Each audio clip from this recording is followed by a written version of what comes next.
السلام علیکم ورحمۃ اللہ وبرکاتہ۔ تمام مسلمان بھائیوں سے گزارش ہے کہ الحمدللہ اللہ پاک نے ہمیں یہ مبارک مہینہ عطا کیا ہے۔ تو اس مبارک مہینے کے اندر اللہ تعالی نے اعمال کی قیمت خوب بڑھا دی ہے۔ انسان جتنا چاہے عبادت کر کے اللہ تعالیٰ کے یہاں قریب ہو سکتا ہے، اللہ تعالیٰ سے نزدیک ہو سکتا ہے۔ عبادت کے ذریعے سے، تلاوت کے ذریعے سے، نماز کے ذریعے سے اپنے آپ کو قربان کرے۔ ہر چیزوں کے اندر لوگوں کے طرف سے کوئی تکلیف ہو تو اس کو برداشت کرے۔ برداشت جتنا ہم زیادہ کریں گے اتنا ہمارے دل نرم پڑتا جائے گا اور اللہ سے ہم قریب ہوتے جائیں گے۔ ہمارے اندر بس برداشت کرنے کی، صبر کرنے کی استعداد آ جائے۔ اللہ تعالیٰ سے ہم دعا کریں۔ اور اللہ تعالیٰ نے جو ہمیں یہ مہینہ دیا ہے، اس میں پہلا میں عشرہ گزر گیا، دوسرا عشرہ بھی گزر گیا، اب یہ تیسرا عشرہ بھی پورا ہونے والا ہے۔ تو اسی جو بھی ہمارا دین باقی ہے اسی عشرے کے اندر تو ہم اللہ تعالیٰ سے ہماری مغفرت کروا دے۔ اگر اس مہینے کے اندر یہ چند دن باقی ہے اس میں ہماری مغفرت نہیں ہوئی تو پھر ہم اس بد دعا کے اندر شامل ہو جائیں گے، مبتلا ہو جائیں گے۔ اللہ ہماری حفاظت فرماوے کہ جو حضرت جبرائیل علیہ السلام اللہ کے نبی صلی اللہ علیہ وسلم ایک مرتبہ ممبر کے اوپر چڑھ رہے تھے، پہلا قدم رکھا تو حضرت جبرائیل علیہ السلام آئے اور بد دعا کی تھی کہ ہلاک ہو وہ شخص جس کے اوپر یہ مبارک مہینہ گزرے اور وہ اللہ سے مغفرت نہ کرا لے۔ تو اللہ کے نبی صلی اللہ علیہ وسلم نے آمین کہا تھا۔ حضرت جبرائیل کا بد دعا کرنا اور ہمارے نبی صلی اللہ علیہ وسلم آخر الزماں نبی، امام الانبیاء، خاتم النبیین، اللہ کے لاڈلے نبی آمین کہہ دے پھر اس بد دعا کے اندر کیا کمی رہ سکتی ہے؟ اس کو قبول ہونے میں کیا کمی رہ سکتی ہے؟ کوئی کمی نہیں رہ سکتی ہے۔ تو اس دعا سے اللہ تعالی ہماری حفاظت فرماوے، اس بد دعا سے سارے امت کی حفاظت فرماوے اور ہمیں مغفرت کروانے کی توفیق عطا فرماوے۔ ہم اللہ سے آہو جاری کریں، اپنے آپ کو اللہ کے سامنے جھکا دے، اللہ کے سامنے ہم گڑ گڑاوے، ہمارے گناہوں کے اوپر ہم ندامت کریں، توبہ کریں، اللہ ہماری مغفرت فرماوے۔ اور دوسری دعا یہ کی، بد دعا کی کہ جس کے والدین یا دونوں میں سے ایک موجود ہو اور وہ اپنے والدین کو خوش نہ کر دے، والدین کی خدمت نہ کر لے، یہ بھی ایک بد دعا کی تھی۔ اس میں الفاظ کے اعتبار سے کوئی آگے پیچھے ہوگا تو میں سب سے معافی چاہتا ہوں، لیکن علماء کرام سے اس واقعے کو مکمل ہم سیکھ لیں تاکہ ہمیشہ ہمارے سامنے رہے۔ علماء کرام کی صحبت میں ہم بیٹھنے والے بنیں، دینداروں کے مجمع میں ہم بیٹھنے والے بنیں، دینداروں کے ساتھ ہم رہیں، مسجد والے ماحول میں ہم رہیں تاکہ شیطان سے ہماری حفاظت ہوتی رہے۔ تو جس کے والدین موجود ہوں والدین کی خدمت کریں، والدین کی دعا لے، والدین کو خوش کر دے۔ تو حضرت جبرائیل علیہ السلام نے یہ بد دعا کی جس کے والدین موجود ہو یا دونوں میں سے ایک موجود ہو اور وہ ناراض ہو، تو اللہ کے نبی صلی اللہ علیہ وسلم نے اس میں بھی آمین کہا۔ اب اس آمین کے اوپر کیا پھر چیز باقی رہ سکتی ہے؟ اللہ ہماری حفاظت فرماوے۔ ہمارے جتنے بھی جوان بچے اور بچیاں ہیں اپنے والدین کو خوش کریں، والدین کی خدمت کریں، والدین کی منشا کو پہچانیں۔ پھر تیسری دعا کی، بد دعا کی حضرت جبرائیل علیہ السلام نے کہ حضور صلی اللہ علیہ وسلم کا نام آوے اور سننے والا آپ کے اوپر درود نہ بھیجے تو اس کے لیے بد دعا کی، ہلاک ہو جاوے۔ اللہ کے نبی صلی اللہ علیہ وسلم نے آمین کہا۔ تو جب بھی ہم کسی بھی مجلس میں ہو، کہیں بھی اللہ کے نبی صلی اللہ علیہ وسلم کا نام آوے، محمد الرسول اللہ صلی اللہ علیہ وسلم نام آوے تو ہم فوراً درود پاک پڑھ لیں، اللہم صلی علی سیدنا و نبینا و شفیعنا و مولانا محمد مبارک وسلم۔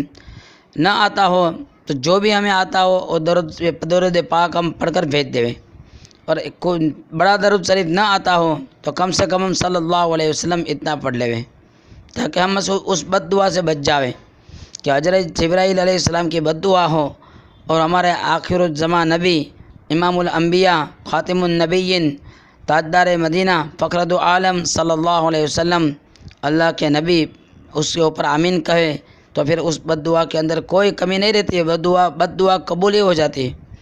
تو ہم اس سے بچیں، اور ہمارے والدین جو ہم سے ناراض ہیں ان کو ہم خوش کر دیں۔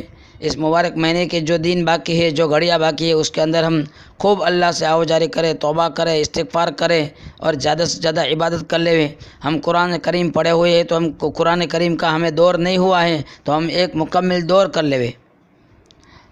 اور جب بھی اللہ کے نبی صلی اللہ علیہ وسلم کا نام آئے تو ہم درود پاک پڑھنے والے بن جائے، ہمیں ایسی عادت بنا لے۔ اس طریقے سے ہم ہمارے اعمالوں کی فکر کریں گے تو انشاءاللہ پھر ہمیں پچھتانا نہیں پڑے گا، نہ کرے ورنہ یہ مبارک مہینہ چلا جائے گا، ہماری زندگی بھی ختم ہو جائے گی، ہمارا جو معاملہ ہوگا وہی کہ وہی رہ جائے گا۔ ماں باپ ناراض ہے تو ناراضگی کی حالت میں یا تو ماں باپ چلے جائیں گے یا ہم چلے جائیں گے، پھر ہمارے لیے بہت بڑا مسئلہ ہو جائے گا۔ آخرت کے اندر، قبر کے اندر ہم پھر کتنا بھی پچھتائیں گے، ہمارا پچھتانا کوئی کام میں نہیں آئے گا۔ اس طریقے سے مہینہ چلا جائے گا، آئندہ مہینہ ہمیں مبارک ہوگا یا نہیں ہوگا ہمیں پتہ نہیں ہے کہ ہمارا لسٹ کون سی فہرست میں آ چکا ہے، قبر کے حوالے ہونے کی فہرست میں آ چکا ہے یا بیماروں کی فہرست کے اندر آ چکا ہے، یا پھر آئندہ مہینہ ہمیں ملنے والا ہے یا نہیں ہے، ہمیں کوئی پتہ نہیں ہے۔ فرشتوں نے سب کچھ لکھ دیا ہے، تو ہم اس مہینے کی قدر کریں اور زندگی کی بھی قدر کریں، اور اللہ کے نبی صلی اللہ علیہ وسلم کے اوپر کا نام جب بھی آوے تو ہم درود پاک پڑھ لیں۔ درود پاک وہ ایسا عمل ہے کہ ہم جب پڑھتے ہیں اسی ٹائم پہ اللہ کے نبی صلی اللہ علیہ وسلم کی بارگاہ میں فرشتے پہنچا دیتے ہیں، فوراً قبول ہو جاتا ہے۔ تو میرے بھائیوں، دوستوں، بزرگوں، تمام سے میری گزارش ہے کہ ہم اپنے آپ کو چھوٹا بنا لیں۔ ہم اپنے بھائیوں کے ساتھ نا اتفاقی ہو چکی ہیں، ان کے ساتھ ہمارا رشتہ نہیں ہے، بولنا چلنا بند ہے، تو ہمارے بھائیوں کے ساتھ ہم بولنا چلنا شروع کر دیں۔ ہم سامنے سے جاویں اور سلام کریں، بعد میں ہم زیادہ آنا جانا، ایک دوسرے کو دعوت کھلانا، دعوت کا دینا، ایسا ویوہار نہیں کریں گے تو کوئی مسئلہ نہیں ہوگا۔ لیکن 3 دن سے زیادہ ہم ہمارے بھائی کے ساتھ یا بہن کے ساتھ یا کسی مسلمان کے ساتھ نہ بولنا رکھیں گے، نہ اتفاق رکھیں گے، بولنا چلنا ہمارا بند ہوگا تو پھر یہ بہت ہی بڑا مسئلہ بن جائے گا ہمارے لیے۔ ہم نے تو یہ بھی سنا ہے کہ بہت بڑی گمراہی ہے اس کی، حرام کے اندر مبتلا ہے جو بندہ یا بندی کسی مسلمان کے ساتھ 3 دن سے زیادہ نہ اتفاقی رکھتا ہے، بولنا چلنا بند کر دیتا ہے، سلام کا ویوہار بند کر دیتا ہے، تو اس کے لیے بہت بڑا گناہ ہے، گناہ کبیرہ ہے۔ اس گناہ کبیرہ کے اندر ہم مبتلا ہوں گے۔ رمضان المبارک کا مہینہ ہوگا تب بھی ہم گناہ کے اندر مبتلا ہوں گے، پہلا عشرہ ہوگا تب بھی مبتلا گناہ کے اندر، گناہ کبیرہ کے اندر ہوں گے، دوسرا عشرہ ہوگا ہم گناہ کبیرہ کے اندر مبتلا ہوں گے، تیسرا عشرہ ہوگا گناہ کبیرہ کے اندر مبتلا ہوں گے۔ ہم تراویح کے اندر پڑھتے ہو یا پڑھاتے ہو، مسجد میں ہو یا باہر ہو، عیدگاہ میں ہو یا باہر ہو، کہیں بھی ہو، ہم کبھی گناہ کبیرہ کے اندر مبتلا ہو گئے۔ تو تمام مسلمان بھائی سوچیں اس بات کو، کتنے بڑے گناہوں کے اندر مبتلا ہو جاتے ہیں، خالی ہم ہمارے تکبر کی وجہ سے اتنے بڑے گناہوں کے اندر مبتلا ہو جاتے ہیں۔